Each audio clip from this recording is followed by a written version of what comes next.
Et le Stade Jean-Bouin qui est prêt à accueillir cette quatrième journée de top 14. Le Stade français qui accueille l'Union Bordeaux-Bègles, championne d'Europe en titre. Bordeaux-Bègles dans un maillot blanc à bandes bordeaux. Les stadistes dans leur traditionnelle tenue rose.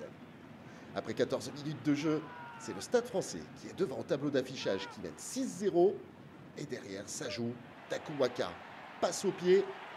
Et Jérémy Ward est le plus rapide pour venir inscrire le premier essai de son équipe. Dakou Waka avait déjà marqué un essai, refusé. Paris totalement dominateur dans ce début de rencontre et qui mène 11-0. Et on revoit ce jeu au pied de Dakou Waka. Parfait pour Jérémy Ward. À la demi-heure de jeu, le Stade français enchaîne. Groupé pénétrant, dévastateur. Les Bordelais sont dépassés. Monsieur Ramos donne un avantage.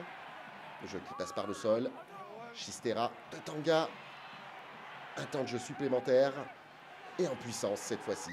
C'est Peñassi Dakou Waka qui trouve une nouvelle fois la faille. Le break est fait. Paris mène 16-0. Puis 18-0 avec la transformation. C'est le score à la pause.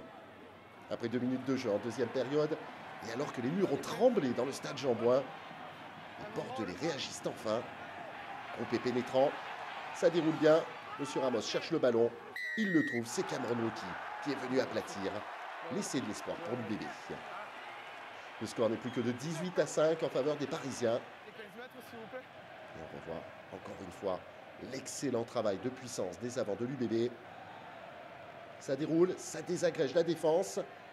Cameron Wauki, sûr de son fait, vient aplatir derrière la ligne. Avec la transformation, ça fait 18-7.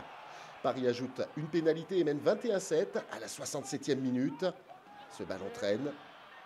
Monsieur Ramos va intervenir ou laisser vivre cette action. Une chistera, un cafouillage. Et derrière, c'est Paul Gabriac qui profite de l'offrande pour franchir la ligne victorieusement et redonner une avance très nette à son équipe. 26-7. Romain Briat et Morgan Parra savourent sur le banc. On revoit cette chistera très osée de la part de Martin Pagerello.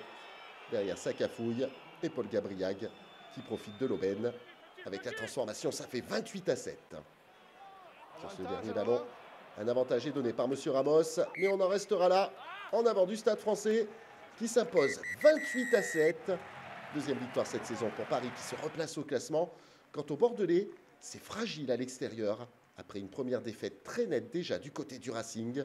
Bordeaux qui va devoir se remettre la tête en avant. Pas de bonus pour aucune des deux équipes.